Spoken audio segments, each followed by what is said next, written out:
ఒకసారి ఒక బ్యాంకర్ ఎంతో నిరాశతో ఉంటాడు.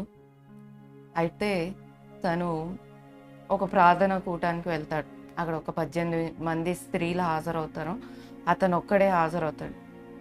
అయితే అందులో ఒక స్త్రీ ప్రశ్న అడుగుతుంది అక్కడున్న దైవజనుడిని, రక్షణ పొందాలంటే ఏంటి అని.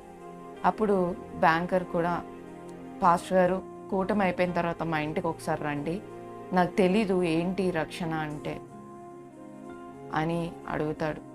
మరి చాలా పేరున్న వ్యక్తి, మరి ఊర్లో అందరికీ సహాయం చేసేవాడుగా, చాలా జనరస్ మ్యాన్గా, అన్ని డబ్బు విషయంలో, అవసరతల విషయంలో అన్నీ ఆదుకునే ఒక మిక్కిలి ధనవంతుడిగా ఉన్నాడు ఆ బ్యాంకర్.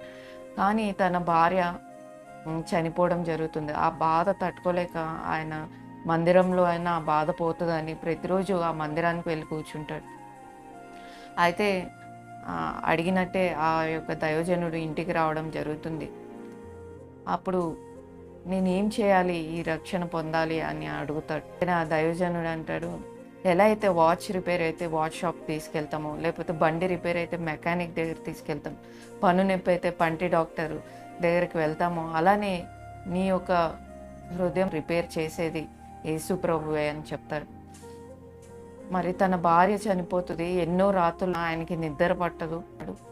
ఎంతో అనుకున్న పనులు జరగలేదని ఎంతో జీవితమే భారంగా అనిపించేది. మరి ఏం చేయాలో ఎటు తోచని పరిస్థితిలో ఉంటాడు. హృదయాలను బాగు చేయవాడు యేసు ప్రభు ఒక్కడే అని చెప్పినప్పుడు నమ్మి విశ్వసిస్తాడు. మరి మొదటి పేతురు 3:18 ఉంటుంది, అనీతిమంతుల కొరకు నీతిమంతుడైన ప్రభు శరీర విషయంలో శ్రమపడెను అని ఉంటుంది. కాబట్టి నా కొరకు ప్రభు ఇంత యాగం చేశాడా అని ఆ తర్వాత ఏదో చెప్పలేనంత సమాధానం ఆయన పొందుకుంటాడు.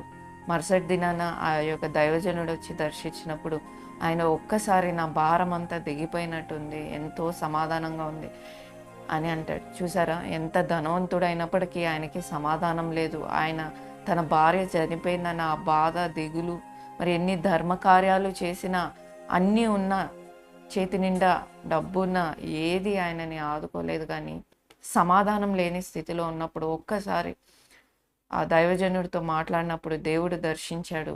అతని హృదయాన్ని ప్రభువుకు అప్పగించుకున్నాడు. మరి అట్లా తను రక్షణ పొందాడు. చెప్పలేనంత సమాధానాన్ని తన జీవితంలో పొందుకున్నాడు. చూడండి, మన జీవితాల్లో కూడా చాలాసార్లు అన్నీ కలిగినా కూడా, ఏమున్నా లేకపోయినా, దేవుడు ఇచ్చు సమాధానం ఎంతో ముఖ్యం. అదే అంటాడు, నా సమాధానాన్ని మీకు ఇచ్చి వెళ్తున్నానని దేవుని వాక్యం సెలవిస్తుంది. ఈరోజు మీరు సమాధానం